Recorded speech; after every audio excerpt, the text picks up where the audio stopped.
Magandang araw po. So ngayon, dumating na po itong ating blower, no. So ito yung ginagamit natin na blower. Yung order natin na una, palpak kasi yun. Pang dalawang order natin na palpak yun eh. So nabalik, natagalan kaunti.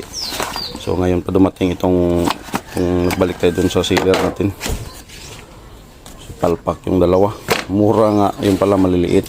Okay.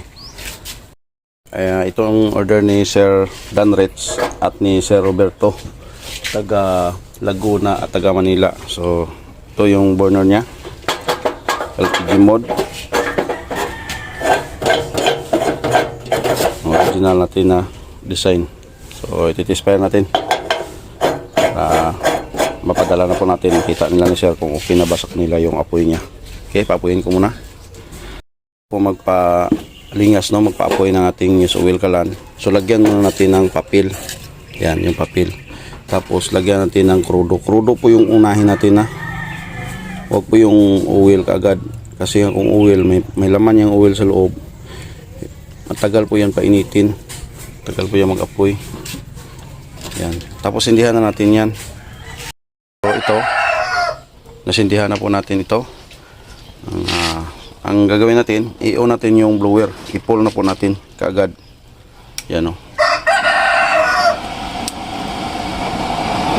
So hindi po yan mamamatay. Tsubitso na po yan. So lagyan natin ng oil dito para mapasukan na natin.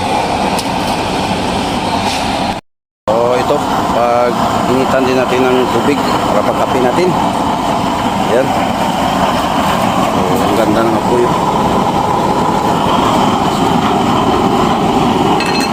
Ayos na ayos talaga, no? Pa natin.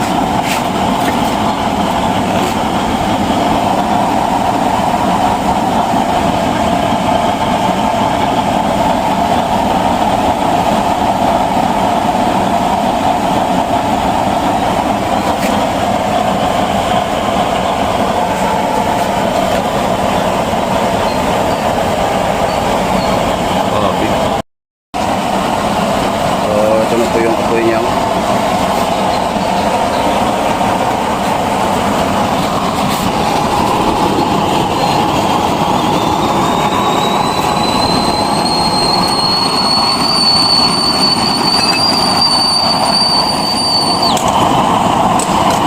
Nit.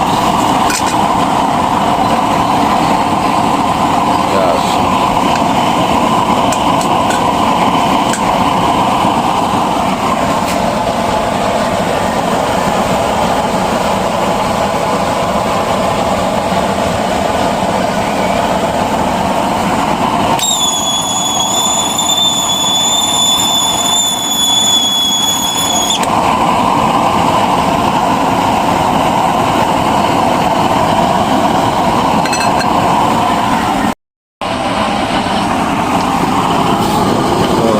Susunog yung patungan natin ng pin niya. Pinaanan natin. Tagalan natin sa number 4.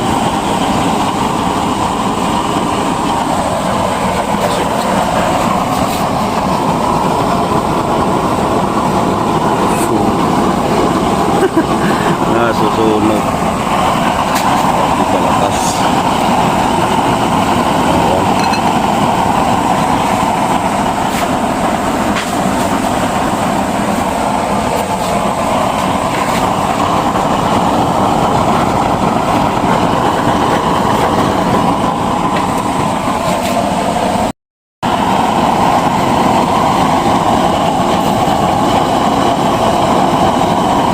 Siya, no?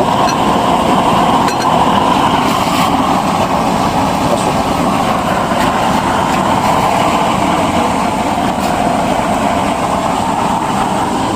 So lagay na natin sa kalate.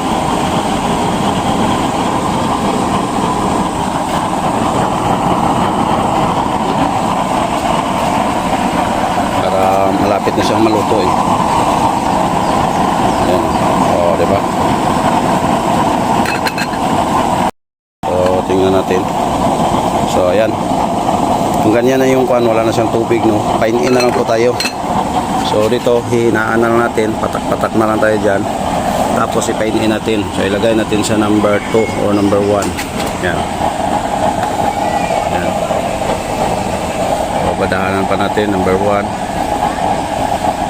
Yan. Kunin lang natin na hindi siya mamamatay yung apoy.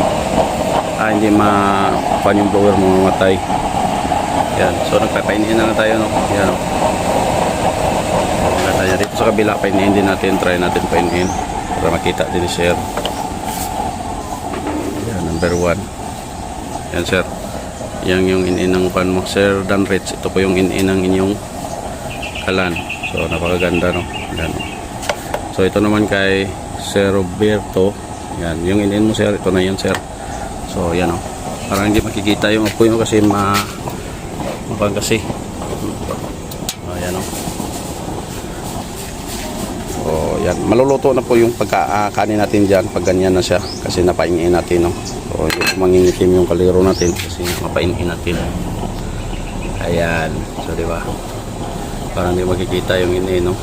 Pero try natin. Palakasan ganyan, no? Try natin, no? Ayan. Lapas, no? Tapos, balik natin paingin. Okay. Ganda na. Ayos na sir, no?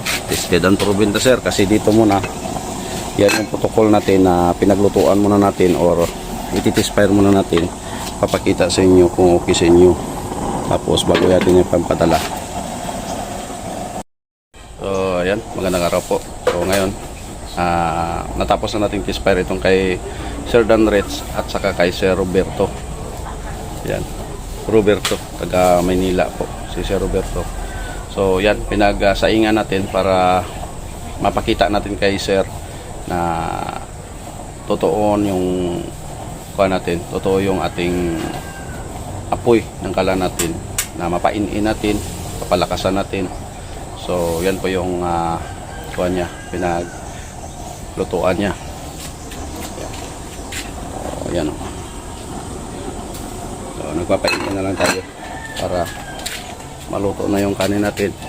So yan sir, Sir Danrich at saka Sir Roberto, okay na yung order nyo. So lilinisan ko na lang po yan, tapos babalutin, padala ko na lang po sa inyo. So pa-confirm na lang po kung okay na po sa inyo para mapadala na po natin, para bayaran na din natin sa GNT yung pag-shipping natin. Yan, thank you, good morning.